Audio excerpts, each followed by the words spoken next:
ना, तो दूसरे की निंदा करना बड़ा अच्छा लगता है। मलिन मन में, पवित्र मन में नहीं। पवित्र मन में तो जरा सी दूसरे के मन की निंदा की बात आई सो आग लग जाती है, हाय हाय मच जाता है। हे प्रभु, ऐसी बात कैसे आ गई? आप सबके हृदय में बैठे हैं नाथ।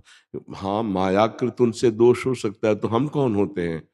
हमें अधिकार थोड़ी दिया गया कि हम किसी की निंदा करें। अरे मायाकृत पूरा संसार है, सब अपने अपने भाव कर्म के प्रेरित होकर के, वैसे सब हम क्यों किसी की निंदा करें?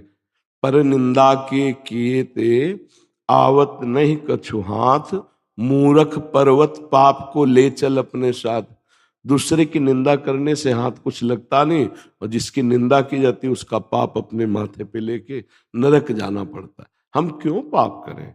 पुण्य करना कितना कठिन है। वो पुण्य नष्ट हो जाता है अगर मान लो किसी संत की भक्त की निंदा कर दी। बोले भक्त